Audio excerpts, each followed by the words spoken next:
नमस्कार। आदर्श शिक्षण संस्थान द्वारा आयोजित ऑनलाइन शिक्षण में सभी भैया बहनों का हार्दिक स्वागत, अभिनंदन। आज हम कक्षा सप्तमी में हिंदी व्याकरण का पाठ 7 क्रिया पढ़ेंगे। आज हम सबसे पहले क्रिया में हम क्रिया की परिभाषा देखेंगे। परिभाषा है इसकी कि जिस शब्द से किसी का करना या होना पाया जाता है उसे क्रिया कहते हैं। अब है क्रिया के भेद। कितने प्रकार की होती है ये? कर्म के आधार पर, बनावट के आधार पर, रीति का मतलब होता है व्यवहार के आधार पर। सबसे पहले हम देखेंगे कर्म के आधार पर क्रिया का फल जिस पर पड़ता है उसे कर्म कहते हैं। क्रिया का कर्म है या नहीं, इसको जानने के लिए क्रिया के साथ हम क्या लगाएंगे या किसको लगा करके प्रश्न किया जाएगा। यदि उस प्रश्न का उत्तर कुछ आएगा तो वो उसका कर्म होगा और क्रिया सकर्मक होगी। यदि उत्तर नहीं मिले तो समझ लेना चाहिए कि क्रिया अकर्मक है। इस प्रकार कर्म के आधार पर भी क्रिया के दो भेद हैं। तो बच्चों देखो, कर्म के आधार पर जो क्रिया है उसके अंदर वाक्य के अंदर कर्ता, एक वाक्य जब पूरा होता है जब उसके अंदर कर्ता, क्रिया और कर्म होता है।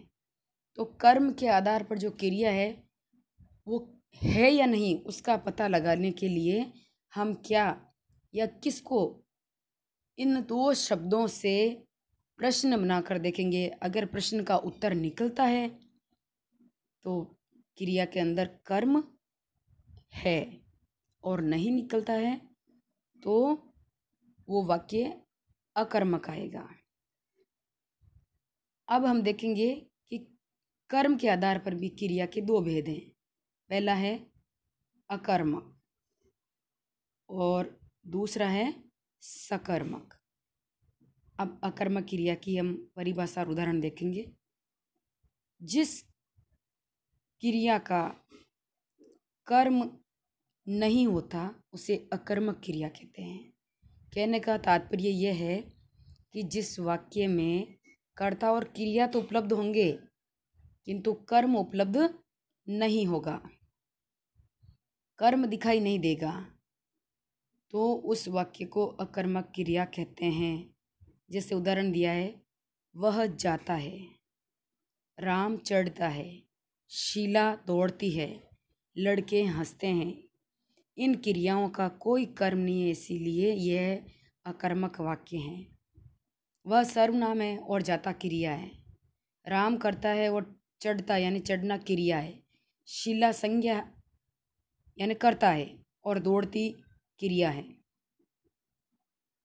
तो इन सब वाक्यों में हम देखते हैं कि सिर्फ क्रिया और कर्ता ही आ रहा है। अगर हम इनके आगे क्या लगाएं, शीला दौड़ती, क्या दौड़ती, मतलब कुछ इसका उत्तर नहीं आ रहा, कर्म नहीं आ रहा है, तो ये वाक्य अकर्मक क्रिया की श्रेणी में है। सकर्मक क्रिया, जिस क्रिया का कर्म होता है उसे सकर्मक क्रिया कहते हैं। जैसे राम पुस्तक पढ़ता है, शीला गेंद पकड़ती है। अब जैसे पहला वाक्य है कि राम पुस्तक पढ़ता है, तो इसमें राम करता है और पढ़ता या पढ़ना, पढ़ने से पढ़ता बना यानी क्रिया है। अब वो क्या पढ़ रहा है? वो पुस्तक पढ़ रहा है। तो यहाँ पर क्या का उत्तर निकला? पुस्तक। शीला करता है, कार्य को करने वाला, और पकड़ना यानी वो पकड़ रही है। किसको पकड़ रही है? गेंद को। तो पकड़ती क्रिया है और गेंद उसका कर्म है। अब हम देखेंगे कि सकर्मक कर अंतर्गत भी एक कर्मक क्रिया भी आती है, द्विकर्मक क्रिया भी आती है। तो अब हम देखेंगे एक कर्मक क्रिया, जिस क्रिया में केवल यानी कि जिस वाक्य में एक ही कर्म होता है उसे एक कर्मक क्रिया कहते हैं। जैसे राम रोटी खाता है, मोहन ने पत्र लिखा। यहाँ राम करता है और क्रिया कर रहा है वो खाने की, खाता। अब वो क्या खाता है? रोटी। एक ही क्रिया कर रहा है, तो एक कर्मक क्रिया से संबंधित ये वाक्य हैं। द्विकर्मक क्रिया, जहाँ क्रिया में एक साथ दो कर्म आते हैं, उसे द्विकर्मक क्रिया भी कहते हैं। उदाहरण है जैसे इसमें माँ बच्चे को दूध पिलाती है, हरि ने मोहन को कलम दी। यहाँ पहले वाक्य में हम देखते हैं कि माँ बच्चे को दूध पिलाती है, तो दूध और बच्चा, माँ तो करता है ही है, दूध और बच्चा कर्म है और पिलाना क्रिया है। माँ कार्य को करने वाला कर्ता, माँ बच्चे को दूध पिलाती है, माँ है कर्ता, और पिलाती या पिलाना क्रिया है। यहाँ पर दो कर्म है, एक बच्चे को पिला रही है इसलिए, और दूसरा है दूध। इसी प्रकार से दूसरा वाक्य था अपना कि हरि ने मोहन को कलम दी। मोहन कार्य को करने वाला कर्ता, और दी उसने यानी देना, उसने क्रिया करी।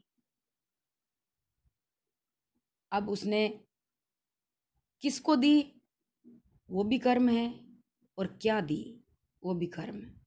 उसने मोहन को कलम दी, तो यहाँ पर मोहन और कलम दोनों ही कर्म है, इसीलिए यह वाक्य द्विकर्मक क्रिया के अंतर्गत आता है।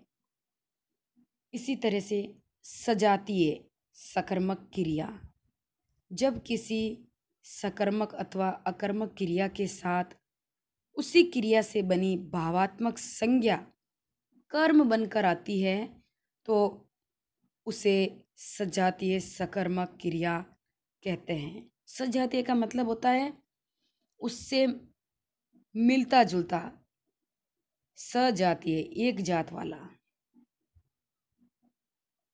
जब किसी सकर्मक वाक्य भी हो सकता है और अकर्मक वाक्य भी हो सकता है, क्रिया के साथ उसी क्रिया से बनी भावात्मक संज्ञा कर्म बन करके आ जाती है। भावात्मक संज्ञा कर्म बनकर आ जाती है, तो वो सजातीय सकर्मक क्रिया कहते हैं। जैसे उदाहरण देखेंगे, वह जीवन भर लड़ाइयाँ लड़ता रहा। इसी तरह से दूसरा उदाहरण है, पड़ोसी व्यंग्यात्मक बोलियां बोलता है। अब देखेंगे इसमें पहला वाक्य है लड़ाइयाँ। अब लड़ाइयाँ शब्द किससे बना है? लड़ने से। और बोलियां बना है बोलने से। दोनों में अधिक भिन्नता नहीं है, और बोलियां बोलने से और लड़ाइयाँ लड़ने से, ऐसे कर्म को सजातीय कर्म और क्रिया को सजातीय क्रिया कहते हैं। सजातीय होने के कारण लड़ना, बोलना, खेलना आदि क्रियाएं सकर्मक मान ली जाती है। धन्यवाद। आज हम इतना ही पढ़ेंगे। आगे का पाठ हम अगले वीडियो में पढ़ेंगे। धन्यवाद।